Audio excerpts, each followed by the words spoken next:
Hold your arm out right now. Make a muscle. Now look at the back of that arm. That muscle you're ignoring is bigger than the one you're flexing. It takes up more space. It makes your arm look thicker from every angle, and almost nobody trains it right. That's why your arms haven't grown.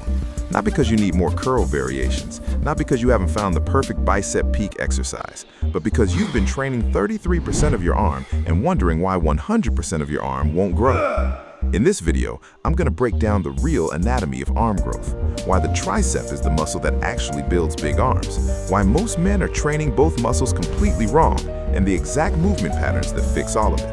And before you click off thinking you already know this, stay with me because mistake number 3 alone is the reason most men have been stuck at the same arm size for years and they have no idea it's even happening. The anatomy nobody taught you.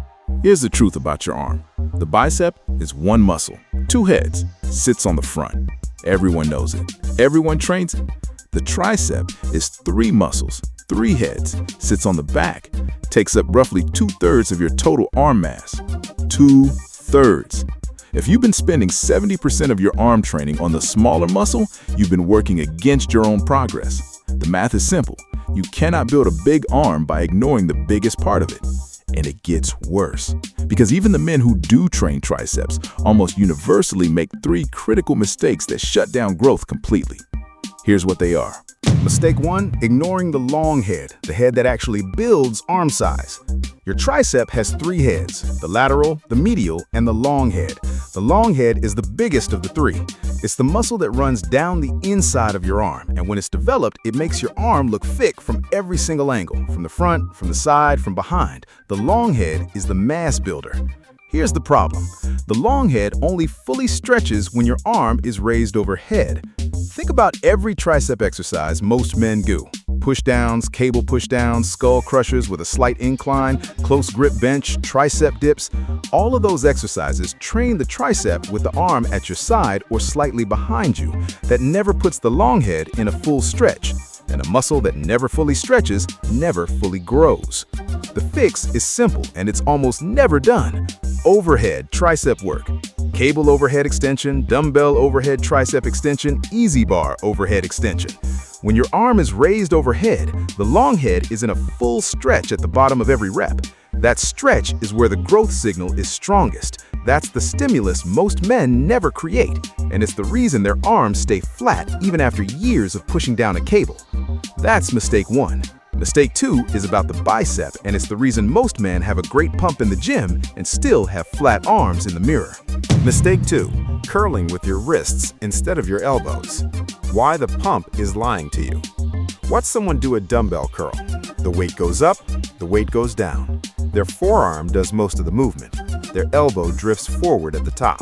Their shoulder swings in to finish the rep. They feel a burn, they call it a great pump, and their bicep did maybe half the work. Here's the mechanism. The bicep has one primary job: flex the elbow and supinate the wrist, meaning rotate the palm upward. Most people curl with the palm already facing up the entire time. Grip the dumbbell at the start of the curl, the palm is already supinated, so the wrist rotation the bicep is supposed to create never happens. The muscle loses a huge portion of its contraction before the rep even begins. The fix? Start your curl with a neutral grip, palm facing your body. As you curl up, rotate the palm toward the ceiling, and at the top, twist your pinky slightly upward and squeeze. That rotation is the bicep working through its full range. That squeeze at the top is the full contraction. Most men have never actually felt their bicep fully contract because they've been skipping that part of the movement on every single rep for years. One more thing. Elbow stays back, not drifting forward, not swinging, pinned at your side through the entire movement. The moment your elbow travels forward, your front deltoid takes over and your bicep checks out. 2 mistakes fixed. And here's where it gets uncomfortable. Mistake 3 is the one nobody talks about because it requires men to completely restructure how they train. And most men won't do that.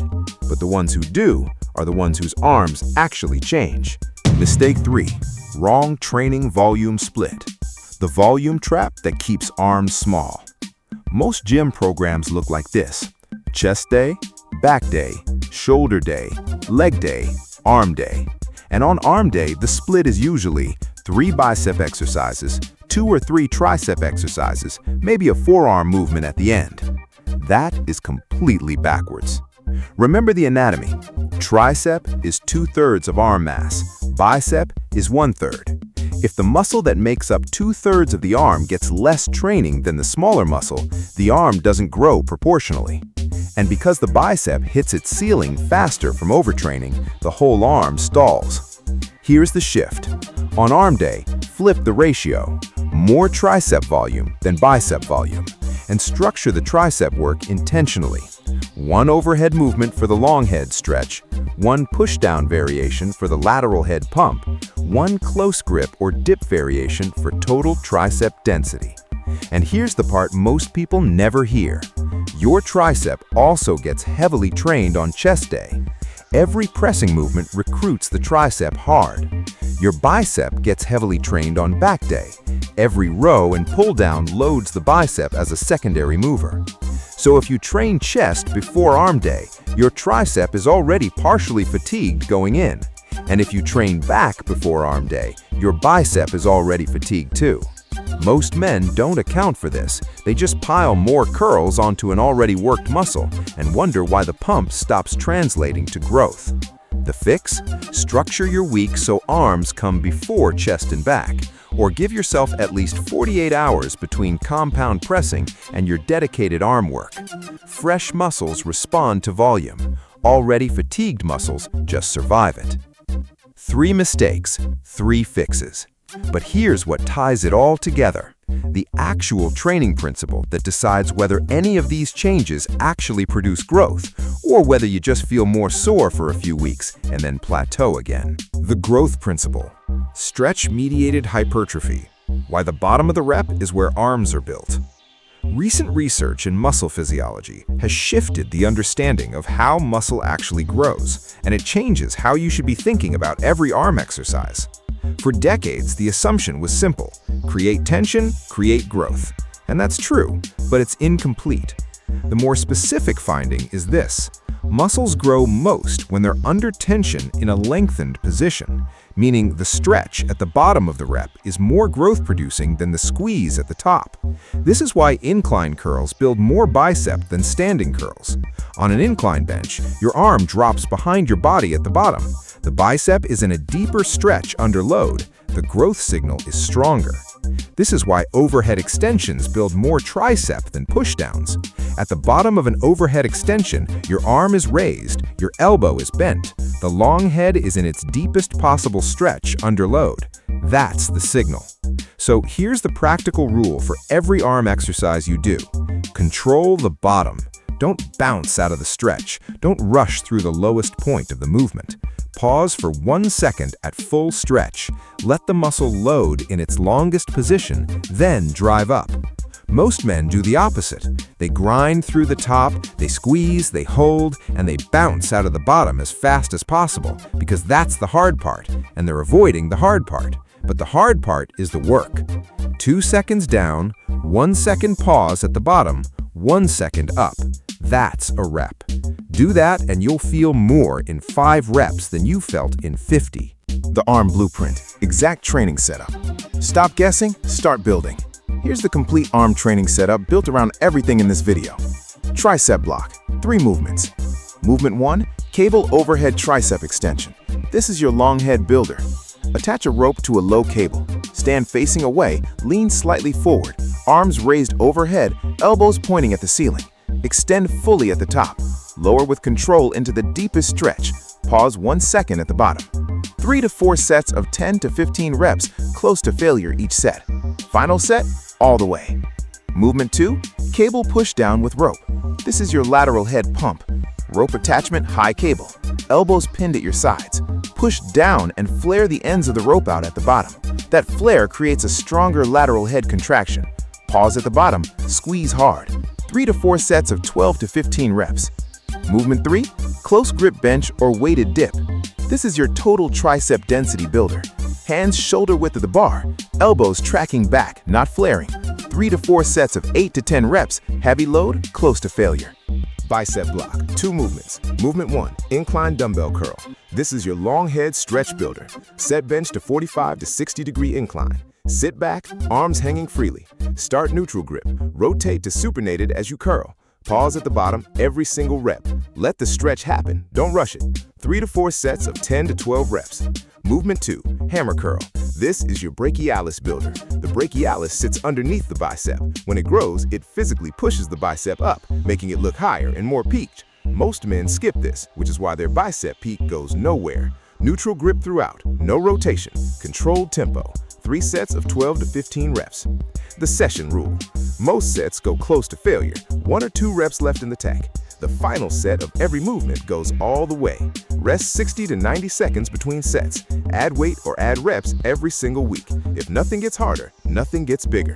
But here's the thing. You can follow that blueprint perfectly and still not grow if you make the one mistake that kills arm growth faster than any other training era. And it's not about exercise selection, it's about how you eat for the muscles you're training. Nutrition for arm growth? The muscle synthesis window. You cannot build what you don't feed. Arm training is a stimulus, not the growth itself. The growth happens in recovery, and recovery requires protein. Here's what most men do.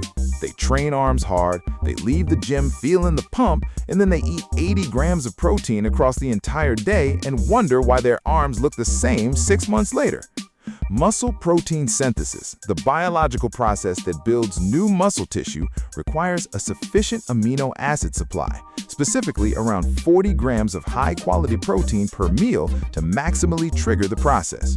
If your total daily protein is below 0.8 grams per pound of body weight, you are leaving most of your training stimulus completely unrewarded. The arm workout broke the muscle down. The protein builds it back up bigger. If the protein isn't there, the breakdown happened and nothing came back. That's not overtraining, that's undereating. And it's the most common reason men train hard for years and look exactly the same. Here's everything in one place. The tricep is 2/3 of your arm.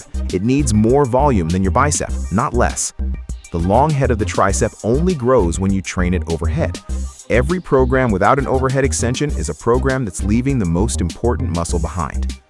Curls only work when the elbow stays back, when the wrist rotates through the movement, and when you control the stretch at the bottom, not bounce out of it. Your volume split should match the anatomy, more tricep work than bicep work, and arm training should happen fresh, not after your chest and back have already stolen the stimulus. And the muscle you built in the gym only grows at home, while you sleep and eat. Hit your protein every single day, or none of the training matters. Most men spend years chasing arm size by doing more of the thing that isn't working.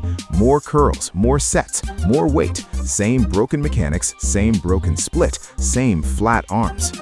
You just built the right foundation. Now go build the arms that match.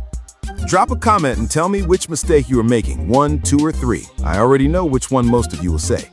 If you haven't seen the video on the 5 exercises that fix skinny fat, watch that next. Arms without a solid frame underneath them still won't look right. This video fixes the frame, this one builds what goes on it. Subscribe if you want content that gives you the truth and skips everything else. I'll see you in the next one.